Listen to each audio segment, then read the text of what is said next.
Shut eyes and old man Shuffle weren't going to give the game away, he acknowledged wryly. But while he could take the razzing, he couldn't take the thought of them feeling sorry for him. Never that. He might be a pathetic loser, but he was a pathetic loser who was damned good at his job. Entering the cul-de-sac, Duncan parked his car and headed into the brick house. He ignored the speculative glances from the neighbors, who had gathered in a little clutch across the street. He was accustomed to females checking out his spare, well-honed body shown to advantage in a pair of faded jeans and black tee. Even with his short, pale blonde hair damp from the shower, and his stubborn jaw shadowed with a golden stubble, he had the look of a man who knew what to do with a woman. Match that with a pair of hazel eyes that sparkled with wicked charm, and they were like putty in his hands. The men tended to be more interested in the gun holstered at his side and the hard expression on his lean face that warned he only needed an excuse to kick someone's ass.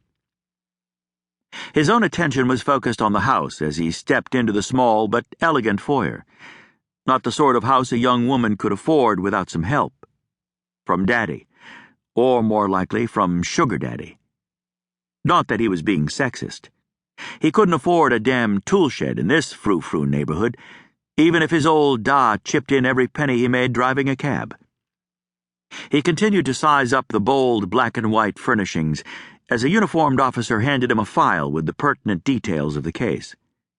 A beat later, another officer arrived to lead him to the back of the house and a sunny kitchen with a perfect view of the pool. He grimaced as the late spring sunlight sent a stab of agony through his throbbing brain, then lowered his gaze to the female who was lying naked in the middle of the tiled floor. He wasn't surprised that she was beautiful, stunningly beautiful, with long hair that glistened with chestnut highlights, pretty features, and a slender body that was tight with the muscles of an athlete. What did surprise him was the lack of any sort of violence. She looked like she'd simply lain down in the middle of the floor and quietly passed away. In his experience, lovely young women who were killed on Sunday morning were beaten to death by a jealous boyfriend, or raped and killed by a passing psycho. Not what?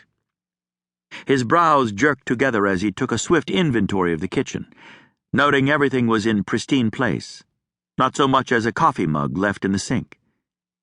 It could be the female never used the kitchen, preferring to eat out, or at her lover's place. It could be she was OCD and her kitchen was always spotless. But his gut was telling him that she hadn't lived here long enough to stop caring if the place was a mess. "Hola, O'Conner. Looking a little rough around the edges," the silver-haired coroner drawled, unfolding a white sheet to drape it over the body. "Heard that Susan found herself a decent man to make an honest woman of her." Yeah, so decent he was banging her in Duncan's own bed. Flipping off his companion, Duncan opened the file and glanced through the meager info that had been gathered on the female. Who found the body? A silent alarm was tripped. Cause of death? She's missing her heart.